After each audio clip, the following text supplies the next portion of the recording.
딱 올려가지고 구정 때도 추석 때도 저렇게 모이는 거예요. 조자행전. 그러니까 앞으로 큰일 하시려면 이분들을 잡아요.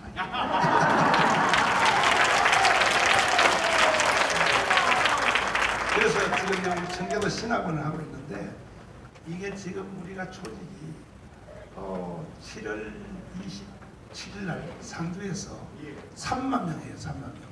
그때도 꼭 한번 오셔가지고 연설 한번 하시죠. 자, 우리 의원님의 짧은 연설 한번 듣겠습니다. 네, 여러분 안녕하십니까? 예, 김종입니다.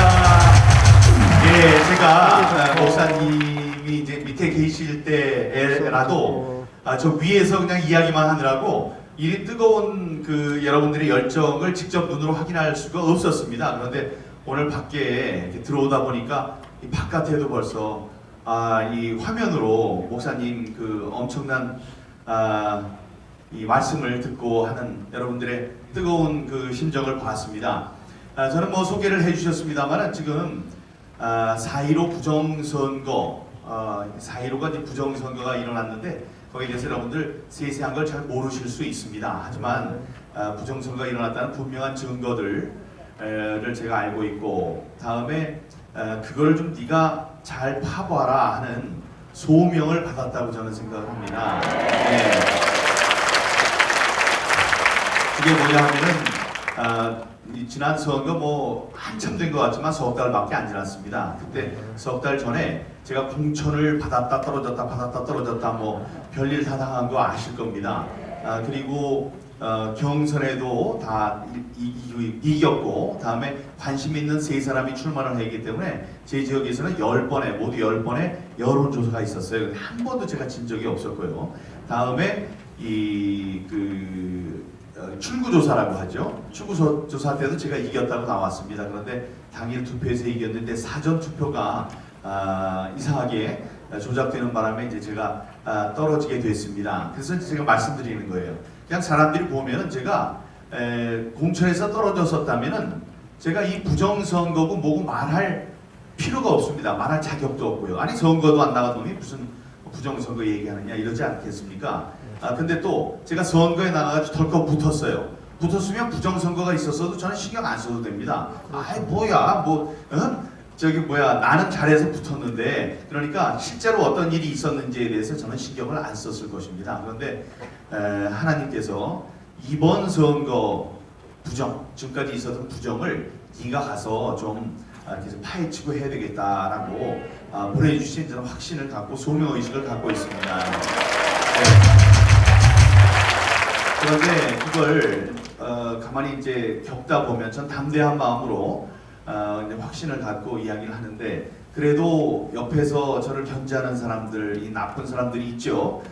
저 용기를 못 갖게 하는 많은 사람들도 있고 그렇습니다. 그런데 그때마다 확신을 갖고 이렇게 사람들을 붙여주시고 그래요. 지금 큰 일들이 이제 벌어진 걸 알고 계실 겁니다. 우리가 낙담해서 이 4.15 부정선거가 묻히는 게 아닌가 하고 걱정을 할 때쯤이면 믿지 못할 일들을 이렇게 세워주셨습니다. 네.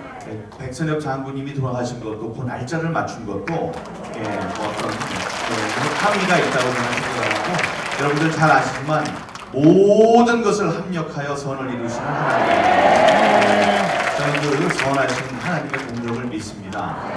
다음에 이번 선거가 증거를 좀 내놓으세요. 증거를 이러는 분들이 계셔요. 증거가 차고도 넘침에도 불구하고 자꾸 내놓으라고 그렇습니다. 내놓으라고 그래요. 그럴 때면 제가 누가복음에 보니까 그런 게 있더라고요. 예수님이 동산에 올라가시는데 옆에 있는 분들이 막 메시아가 왔다고 막 그럽니다. 그랬더니 옆에 있는 율법 학자들이 당신을 따르는 저 사람들을 꾸짖어라. 당신이 메시아가 아닌데 저 사람들이 당신한테 메시아라고 그런다. 좀 조용히 시켜라. 이랬더니 예수님께서 그러신 것으로 나옵니다. 저 사람들을 잠잠하게 하면 돌들이 소리칠 것이다. 이렇게 얘기합니다. 지금 하나하나 나오는 자기장 증거들이 있지만 가장 큰 증거는 지금 표수로 나와 있습니다. 표수. 제가 잠잠하고 이 지금 집권 세력들이 이번 선거가 잘못된 게 아닙니다라고 아무리 누르려고 해도 그 중앙 선관위 홈페이지에 들어가 있는 자료실에 있는 숫자들이 소리치고 있습니다. 이번 선거는 잘못됐다고 소리치고 있습니다. 네, 그리고 소리치는 것이 그 숫자뿐만이 아닙니다. 여러분들 투표용지는 투표함에 끝난 다음에 함에 잘 넣어서 봉함을 해서 보관을 하도록 법에 되어 있거든요. 근데 그 선거 투표용지들은 어디다 담았어요? 삼립빵 상자에다 담고 이렇게 봉인을 했는데, 봉인을 하는데 아마 투표용지들이 그 박스 안에 들어가면 숨쉬기가 곤란하다고 생각해서 그랬는지 이 손잡이 빵꾸난 데 있지 않습니까? 그거는 그냥 붙이지도 않고 놔뒀어요. 숨쉬라고 놔둔 모양이에요. 그러면 투표를 집어넣을 수도 있고 또 뺄 수도 있거든요. 근데 그 상자 안에 난 이 손잡이 구멍 난 곳을 이렇게 들여다 봤더니 사전 투표 용지들이 빠끔히 얼굴을 내밀고 있습니다. 저는 그걸 보면서 생각했어요. 이 투표 용지들도 이번 선거가 불법 선거였다는 것을 소리치고 있구나라고 믿었습니다. 자, 이 지난 선거가 전 진짜로 부정이었는지 불법이었는지 잘 모르겠다 이런 사람들이 있었는데, 그걸 제가 많은 그 설명을 하면서 이해를 시켜드려요. 그러면 이런 분들도 계셔요. 아니 그렇게 뭐 잘못할 수도 있지, 그게 뭐 어떻게 됐다는 말이냐라고 얘기를 하시는데, 왜 그게 중요하냐? 선거는 민주주의의 꽃입니다. 민주주의가 뭡니까? 국민이 주인이 되는 거잖아요. 근데 모두 나가서 정치를 할 수 없으니까 우리가 대의정치라고 해서 선거를 통해서 사람을 보냅니다. 그러니까 그 표 하나하나가 얼마나 중요합니까? 그래서 민주주의를 떠받치는 큰 기둥이요, 또 선거는 민주주의의 꽃이다, 이런 얘기를 하지 않습니까? 근데 그 선거를 망치고 선거를 조작하는 것은 민주주의를 망치려는, 독재를 시작하려는 그들의 획책입니다, 여러분. 그렇기 때문에 우리가 그걸 막아야 된다, 이런 말씀을 드립니다. 큰 일이지만 저는 담대하게 나섰습니다. 왜냐? 제가 하는 게 아니거든요. 이제 다 시키신 분의 뜻에 따라서 잘 될 것으로 알고 있기 때문에 이번 만약에 선거가 무너지면 앞으로 민주주의는 없다. 4개의 민주주의에서 독재가 일어날 수 있는 4단계가 있다고 합니다. 처음에 위기의 순간에 카리스마로 집권한다. 아니, 문재인 대통령이 무슨 카리스마가 있습니까? 이렇게 얘기하실 거예요. 그 사람의 카리스마 말고 위기의 순간에, 그러니까 탄핵이라는 그 위기의 순간에 카리스마는 촛불, 이른바 촛불혁명이라는 그 카리스마로 권력을 잡았습니다. 두 번째, 끊임없이 적폐를 만들고 적폐를 공격한다. 그러니까 가만히 있으면 자기네가 공격을 받으니까 계속 만들어내요. 뭐 박근혜 대통령 집어넣고 이명박 대통령 집어넣고 그 전에 또 뭐 하고 하여간 그 과거를 계속 꺼내면서 이 사람이 잘못했어요, 저 사람이 잘못했어요 하고 계속 집어넣었습니다. 그래서 사람들이 정신도 없고 또 공포를 느끼게 되거든요. 그게 두 번째고, 세 번째는 이 언론기관과 사법기관을 권력의 시녀로 만든다, 이겁니다. 예, 지금 신문 보고 텔레비전 보면은 정말 이 권력에 대드는 그런 모습 볼 수 있나요? 전혀 없죠. 예, 소금이 그 맛을 잃으면 버린다 그러지 않았습니까? 예, 빛이 전등이 등불이 빛이 없으면은 누가 위에다 모셔놓습니까? 저도 기자를 23년 동안 기자 생활을 했습니다만, 기자가 할 수 있는 것, 해야 하는 것은 권력을 견제하고 공격하는 겁니다. 지금 그렇게 못하고 있죠. 하다못해 이해찬 대표가 이번에 박원순 시장이 돌아갔어요. 스스로 자결을 했어요. 와서 분양하고 그러니까 물어봤습니다. 비서 성폭행한 것에 대해서는 어떻게 생각하십니까? 그랬더니 예가 아닙니다! 예가 아니라고. 그랬더니 뒤에 돌아가지고 후레 자식 이렇게 욕을 했어요. 옛날 같으면은 기자들이 당신 지금 뭐라고 그랬냐고. 예, 이 무관의 제왕 당신 뭐라고 했냐, 사과라고 막 그럴 거예요. 근데 그걸 못하고 있지 않습니까? 그러니까 사과도 안 하지 않아요.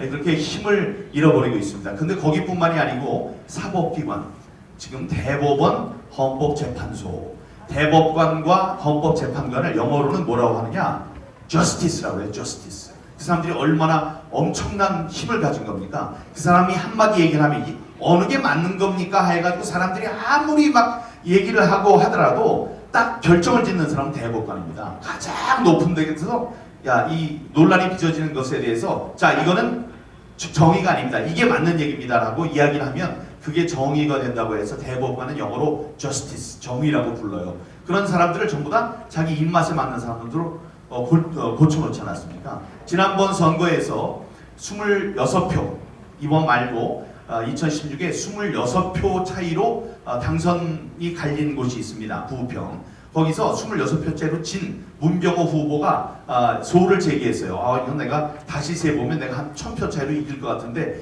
다시 한번 세봅시다. 이랬습니다. 그래서 다시 해봤어요. 세봤더니 세볼 때 이 정유섭 의원이 그렇게 생각했어요. 이거 괜히 다시 까봤다가 내가 지면 어떻게 하나 해서 중앙선거의 사람들한테 물어봤습니다. 이거 재개표하면 나 지는 거 아닙니까? 그랬더니 무슨 말씀이요? 하나도 틀림이 없을 겁니다. 하나도. 단 한 표도 틀림이 없을 겁니다. 이랬어요. 근데 정말 까봤더니 단 하나의 표도 틀림이 없었어요.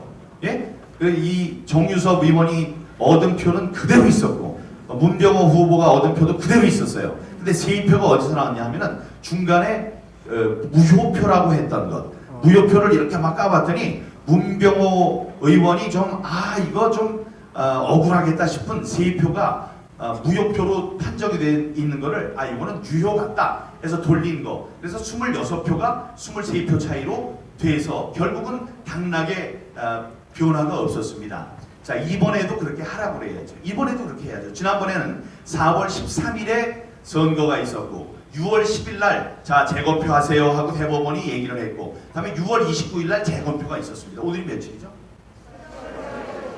오늘 7월 15일이요? 근데 아직 결정도 안 내리고 아무것도 안 하고 있지 않습니까? 그리고 그 전같이 한번 얘기를 하라 이겁니다. 민경욱 후보 지금 아무리 얘기하지만은 다시 재검표를 해도 당신이 얻은 것 단 한 표도 틀림이 없을 겁니다라고 얘기를 하면 될 것 아닙니까? 얘기하나요? 못하죠. 왜냐? 차이가 날 것이기 때문에. 그러면 전에는 왜 없었냐? 그때 우리가 집권했었거든요. 우리는 그렇진 못하죠. 예, 선거 조작 같은 걸 하지 않았기 때문에 한 표도 틀림이 없었습니다만은 이번에는 다시 재검표를 하면 뭐가 나오는 겁니다. 그러니까 대법원에서 오늘까지 못 열게 한 거 아닙니까? 제가 대법관이고 지금 있는 대통령이고 만약에 선관위원장이라고 한다면은 민경욱 그냥 사랑의 교회까지 가서 막 떠들고 있네. 빨리 까가지고 당신이 졌다는 거 다시 한번 확인해. 이러면 될 것 아닙니까? 근데 그걸 못하고 있잖아요. 계속 욕을 해도 못하고 있지 않습니까? 그거는 아직 손을 못 댔다는 얘기죠. 그리고 저 말고 25군데, 저를 포함해서 25명의 후보들이 전국적으로 선거 투표함에 대해서 봉인을 해서 증거 보전 신청을 했습니다. 여러분 창 아시죠? 창에서 제일 뾰족한 데가 어디예요? 창끝. 예, 창끝 머리예요. 그걸 스피어 헤드, 창끝이라고 그러는데 그 창끝이 면도날 같이 뾰족합니다. 그래서 이렇게 푹 찌르면은 그게 들어감으로 해가지고 완전히 그 창이 쑥 들어가는 거예요. 그 창끝이 제일 중요하겠죠. 이번 사태에서 제일 중요한 창끝이 어디냐? 저 있는 연수구 을 지역입니다. 연수구 을 지역에 제일 먼저 재검표를 하자고 했고 제가 전국 돌아다니면서 이렇게 소리를 치고 있어요. 그러니까 제게 관철이 되면 저는 재검표를 해서 당선이 되면 잘못됐다는 게 판정이 되면 재투표를 해야 되겠죠? 재선거. 맞죠? 그러면 이제 저만 하면 되겠네요? 아니죠. 25명은 가만히 있으니까 25명이 전부 다 해야죠. 25명은 다시 재검표하고 재선거하면 되겠네요. 되긴 뭐가 돼? 다 다시 해야죠. 그러니까 지금 300명에 대한 투표를 다시 해야 되는 겁니다. 예, 그렇게 되면은 이제 입법부가 몽땅 바뀌겠네요. 입법부만 몽땅 바뀌면 되겠네요. 되긴 뭐가 돼요? 지금 이게 누가 이런 일을 저질렀는지를 알아야죠. 문재인 대통령 책임져야죠. 예, 다음에 누가 승리했어요? 민주당이 승리했죠. 민주당 책임져야죠.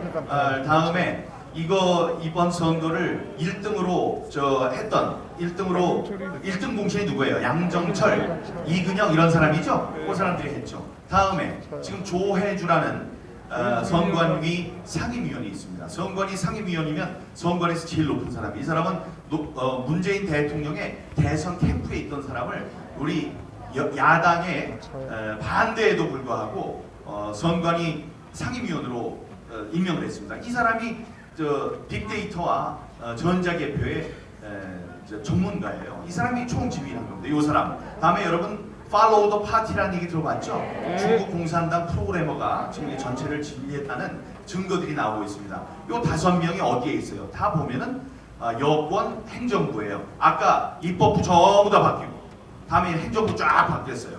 그럼 되겠네요? 되긴 뭐가 돼? 사법부도 바뀌어야죠. 지금 대법관들, 헌법재판관들 이렇게 지금 한 덩어리가 돼가지고 권력 입맛대로 다들 하는 거 이거 놔둘 수 있습니까? 그러면 입법, 사법, 행정이니까 몽땅 바뀌게 되는데, 뭐가 바뀌면, 뭐가 까지면 제 지역구에 있는 선거함이 까지면 그렇다는 말씀입니다. 그러니까 창 끝에 힘을 모아서 모든 난관을 돌파할 수 있도록 해달라고 여러분 깊은 기도해 주시기 바랍니다. 그래서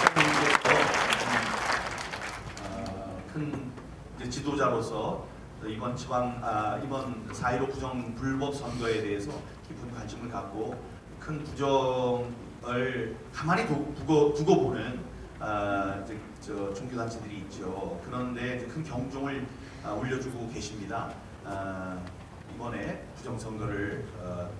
부정선거의 진상을 규명하고 그 주범들을 중벌에 처하는, 엄벌하는데 큰 역할을 해주실 것으로 믿고 있습니다. 여러분 함께 기도해 주시기 바랍니다. 감사합니다.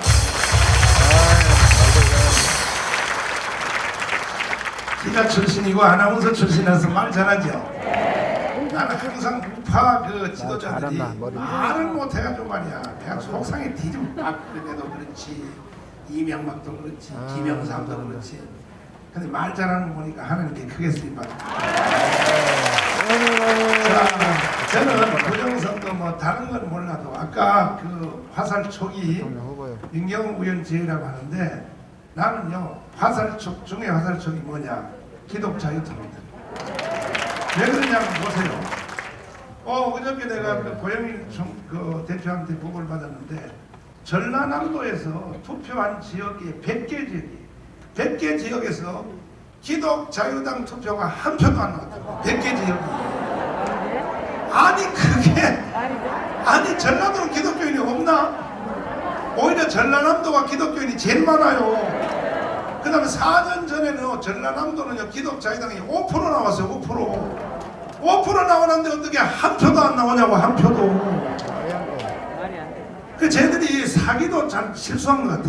사기를 치려면 그렇게 치면 안 되거든. 그러니까 이제 긴 말 할 것 없이 우리는 8.15 집회를 통하여 나라를 바로 세워야 돼. 그래서 8.15 집회에 1000만 명 모여야 된다 이 말이야. 할 수 있겠죠? 작년에 우리 1년 동안도 했는데 할 수 있겠죠? 그러니까 여러 번 할 것 없어. 8.15 한 번에 딱 끝장 내버려야 돼. 1000만 명 총동원 하도록. 아멘. 참참 필리신 노래 부르고 기도하고 마치겠습니다.